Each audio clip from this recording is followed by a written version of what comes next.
Hey guys, it has been a couple weeks as I'm trying to get my life together as I settle into remission, but I am back with another episode of the vlog and I have a couple huge updates. One of which is about my own personal health and the other is about a huge opportunity for me that I need your help with. That's right, you, the person who is watching right now, can help me and other cancer patients as I look to take the next step in my cancer journey. Now, I'm sure some of you are wondering how you're going to help me through watching a YouTube video, and I'm sure others of you are wondering who I am, so I'm going to catch you up really quick. If you don't know me, my name is Mike Lynn, and I'm a stage 4 metastatic melanoma patient who is actually 1 month into remission as of today. And there's an expression that cancer doesn't end when treatment does, and I'm certainly learning that in a variety of ways. I talked about my own personal health, and I'm dealing with some things that are giving me a little bit of pause or fear just a month into remission, and I'll address those. But the other thing I want to talk about is kind of my mission of continuing the vlog and continuing my outreach to cancer patients in a big way. And so if you're new to the vlog, I would encourage you to stick around and check it out. And if you're just coming back after a couple weeks, thanks for sticking with me. This is going to be super fun. So let's go through the personal updates really quickly because unlike some other episodes of this vlog, this isn't all about me. It's just a little bit about me. So last week, I took what was called a circulating DNA test, which is an additional form of scanning to see if there are large amounts of the BRAF genetic mutation of melanoma still in my blood, because that's a way it could kind of get out in front of traditional scanning to let me catch it later on. It was kind of a foregone conclusion that this would come up negative, but again, nothing in cancer is a foregone conclusion. So there was a little bit of scanxiety there as I did the test and had to wait a week for the results. But I found out yesterday that the test is negative, meaning there are not tumor markers in my blood currently. That's super cool. However, cancer doesn't end when treatment does. I've been having this dull pain in my left groin for about 2 months, and while I was in treatment and had the prospect of going a year of Opdivo and Yervoy treatments, I didn't really think to address it because I figured, hey, this is right near my iliac lymph node, which is where one of my recurrences was. It's probably associated with that. Well, then I got a clean scan and this pain is still here. It's not muscular, I can tell. I mean, I work out every day, it doesn't affect that. But when I cross my legs over, it kind of creates this dull pain. It's very consistent.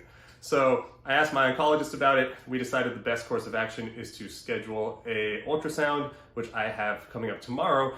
And still, while I don't think this is cancerous, I also didn't think either of my recurrence spots were cancerous, and neither did my oncologist. So there's a little bit of unease setting in right now, but hopefully, I mean, I don't know what I'm hoping it will be. I'm just curious as to what the results will be. Hopefully it is not some form of cancer. That would be very unlucky, I would say, but this is the life of a cancer patient. Every ache, every pain, every scare, your mind immediately goes to the worst. So I'm dealing with that a little bit right now. On the positive side, still in the personal realm, my dad, who is also dealing with cancer right now, he is progressing super well with his squamous cell carcinoma treatment. His eye is in much better shape and his spirits are improving. So right now, the Lynn family genetics are doing cancer dirty. We're winning this battle, it seems like, but I don't want to get too overconfident. We've all got some scans and a lot of work to do. Okay, so on to the non-Nonalmy stuff, the more important stuff, the stuff I need your help with. If you're watching right now, you're already doing me a great help, and I would ask you to extend that further by liking this video and subscribing to the channel. I know I'm super needy, but it's so we can help more cancer patients, which is specifically what I'm about to address. So the reason I haven't been posting a lot of videos in these last 3 to 4 weeks is that I've been taking some time to kind of gather myself mentally to eliminate all of the habits that I'd accrued during cancer treatment, because realistically, you're not at your best self when you're sick and stressed, and I wanted to make sure everything I was doing was healthy for me. Turns out these YouTube videos are very healthy for me, and they are part of what I want to continue doing. The other part is that I'm going to start a organization for cancer patient advocacy. I really don't know exactly what it's going to look like, but the part where I need your help is that many of you here are friends or family of someone who has cancer. It might be me, it might be someone else in your family, or you're cancer patients yourselves. If you're someone who is watching this and has no connection to cancer as a disease in your personal life, you are a very lucky person, and I appreciate the eyeballs on this content, but also, why? No, I'm kidding. I really appreciate everyone who's watching right now.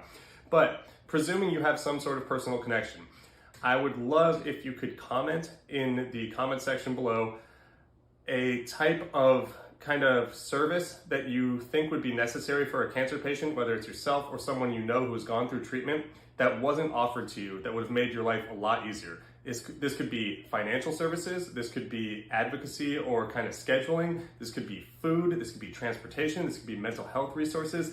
I want to know what would make cancer patients' lives easier. That way, when I create this organization, some of the offerings that I can have will be built around these ideas, because realistically, everything I've seen from a clinical sense has been narrow. Everything I was offered was good. I've got a great team, I've got great treatments, my oncology team is amazing. They did a fantastic job. But I wanted more examples of real life interactions and the human experience that goes with cancer. That's why I made this vlog. I keep saying it over and over. I wanted someone to have made this so I could look at what a real stage 4 melanoma patient was and say, oh, I'd like that. Similarly, there are definitely things I wanted, like, guides to getting your appointment scheduled in the correct way, or what you should really expect from side effects, even though they're listed in a clinical sense. Like, what does it mean to have nausea from immunotherapy? What does it mean when you get autoimmune hepatitis, for example? There are a lot of things I would have liked to have known that I think we can do a better job of creating the information about. So please, please, please, if you have ideas about how we can help cancer patients with any kind of service, these can be huge, lofty, pie-in-the-sky goals or simple things you would have liked as a patient or the caretaker or family member of a patient, please comment them below. It would help me a bunch. More importantly, it will help other cancer patients and their families in the future, as I know that I want to take this time where I have my health and my good energy and dedicate it to creating those kinds of services. I'm going to keep this episode relatively short because I think the mission statement is clear. I need you guys to tell me how you have experienced cancer and how you think there can be better resources for it. And I'm going to do some research on my end about what the organization type is, how we're going to put this into action, and I'm going to have some awesome updates for you. I've already met with the Small Business Development Center in San Luis Obispo. I'm working with a legal and tax team, and I'm going to put together some awesome content around a website, and we're going to get this going as soon as possible. But for now, this is all I got for the episode. My life is going so great in remission, and it's kind of an unbelievable spot to be in. So if you followed me from the first episode, thank you so much. Like I say at the end of all these, I don't know, how much time I'm going to have in this good health. So I'm going to act like I need to take advantage of it. And so if you're watching, you've done a great service. And if you're commenting on this episode, you're also helping me a lot. And I will see you next time. Thank you. Bye.